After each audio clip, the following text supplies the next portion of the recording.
సభాయ నమః అంటూ సభాసరస్సుకు నమస్కరిస్తూ పెద్దలు తెలుగుదేశం పార్టీ జాతీయ అధ్యక్షులైనటువంటి చంద్రబాబు నాయుడు గారికి, జనసేన సైన్యాధ్యక్షులైనటువంటి సోదరులు పవన్ కళ్యాణ్ గారికి, నా సహచరులు తెలుగుదేశం పార్టీ రాష్ట్ర అధ్యక్షులైనటువంటి పల్లా శ్రీనివాస్ గారికి, మరియు వేదిక ముందున్నటువంటి సహచర పార్లమెంట్ సభ్యులకి, శాసనసభ్యులకి ప్రతి ఒక్కరికి ముందుగా పేరు పేరున నా నమస్కారాలు నేను తెలియజేస్తున్నాను. ఎన్డీఏ కూటమి అధికారంలోకి వచ్చి 100 రోజులు.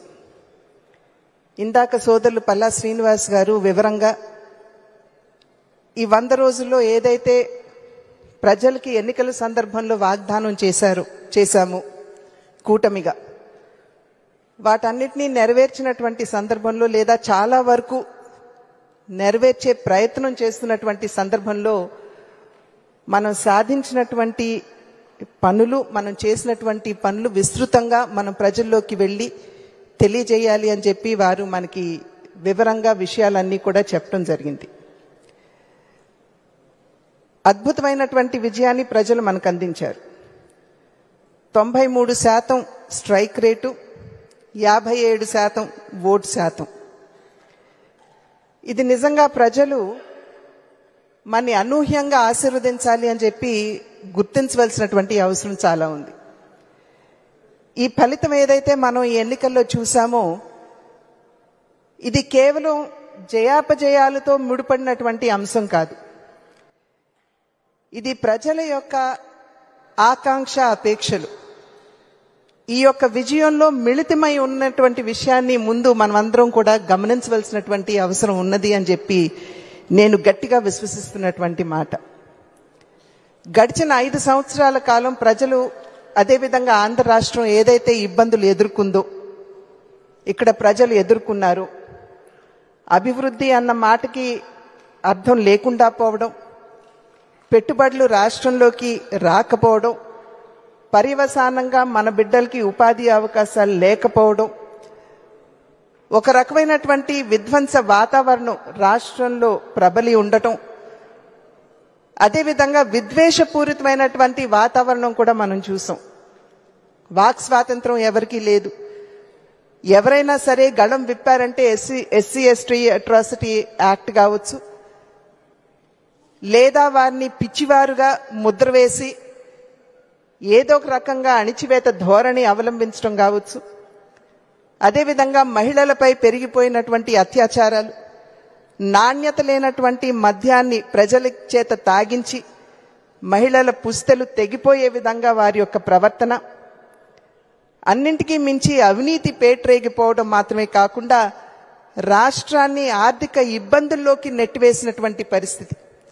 ఇవన్నీ కూడా ప్రజలు అనుభవించి ఉన్నటువంటి సందర్భంలో ఒక మంచి మార్పు రావాలి, ఒక మేలైనటువంటి ప్రభుత్వాన్ని, ఒక పార్టీని అధికారంలోకి తీసుకురావాలి, మంచి సుపరిపాలన ప్రజలకి అందిస్తూ ఒక పక్క సంక్షేమం, మరోవైపు అభివృద్ధి, ఈ రెండింటినీ కూడా సమన్వయం చేసుకుంటూ ముందుకు వెళ్ళేటువంటి ప్రభుత్వాన్ని తీసుకురావాలి అనేటువంటి ఆలోచనతోటి ప్రజలు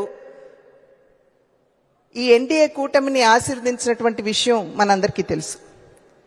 తెలుగుదేశం పార్టీకి ఉన్నటువంటి పరిపాలన దక్షత కలిగినటువంటి నాయకత్వం చంద్రబాబు నాయుడు గారిలో, అదేవిధంగా ధైర్యంతో ముందుకు వెళ్ళేటువంటి నాయకత్వం జనసేనకి పవన్ కళ్యాణ్ గారి రూపంలో ఉన్నటువంటి సందర్భంలో ఆ పార్టీ, అదేవిధంగా అంకిత భావంతో అవినీతికి తావు లేకుండా నిస్వార్థంగా ప్రజాసేవ చేయగలదు భారతీయ జనతా పార్టీ యొక్క నాయకత్వం, నరేంద్ర మోడీ గారు అనేటువంటి విశ్వాసంతో ప్రజలు ఈ 3 పార్టీలు కూటమిగా ముందుకొచ్చినటువంటి సందర్భంలో అనూహ్యంగా ఆశీర్వదించడం జరిగింది.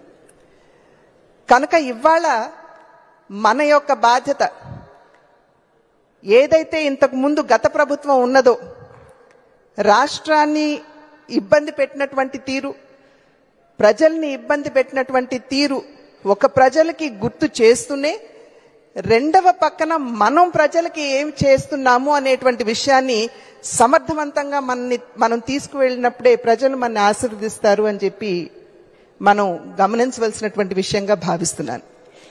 ఈ 100 రోజుల కాలంలో మనం చూసాం,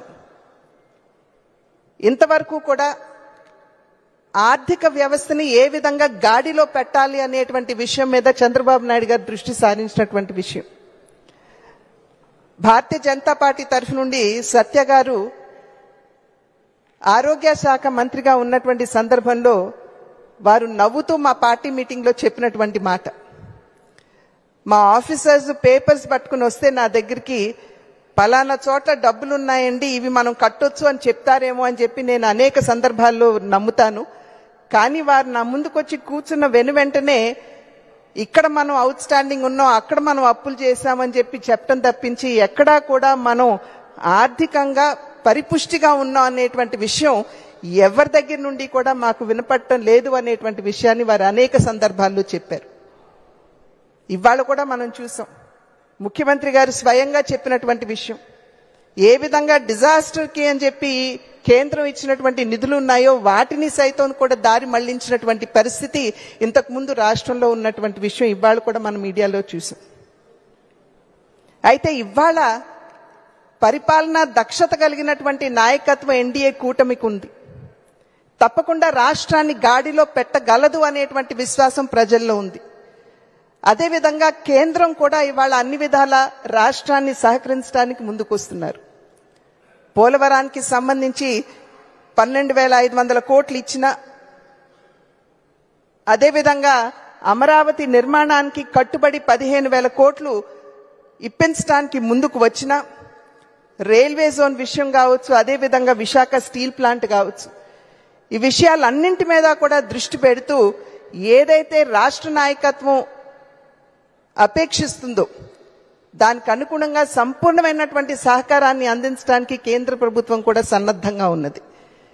కనుక ఈ విషయాలన్నింటినీ కూడా మనం ప్రజలకి సమర్థవంతంగా మనం తీసుకెళ్లి చెప్పగలిగినప్పుడే ఒక పక్క మనకి సోషల్ మీడియా మాధ్యమంగా కావచ్చు, రెండవ పక్క మనకి మీడియా మాధ్యమంగా కావచ్చు, కానీ అన్నింటికంటే మిన్నగా కార్యకర్తల మాధ్యమంగా మనం ప్రజల వద్దకు వెళ్లి విషయాలన్నీ తెలియజేసినప్పుడు ఖచ్చితంగా ప్రజలు అర్థం చేసుకుని రాబోయే కాలంలో కూడా మన పక్కన నిలబడతారు అనేటువంటి విశ్వాసం నాకు గట్టిగా ఉన్నది.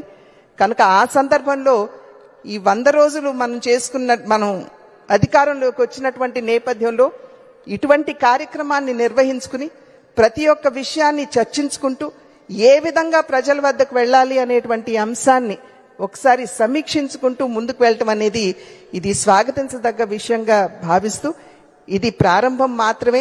పెద్దవాళ్ళు అన్నట్లుగా every journey begins with the first step.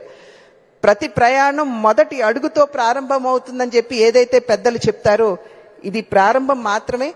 ఇటువంటి సమీక్షా సమావేశాలు కావచ్చు, లేకపోతే అవగాహన సమావేశాలు కావచ్చు, ఈ కూటమి ఖచ్చితంగా నిర్వహించుకుంటుంది అని చెప్పి విశ్వసిస్తూ నాకు ఈ అవకాశాన్ని ఇచ్చిన పెద్దలందరికీ, మీ అందరికీ పేరు పేరున ధన్యవాదాలు తెలియజేసుకుంటూ సెలవు తీసుకుంటున్నాను. జై హింద్.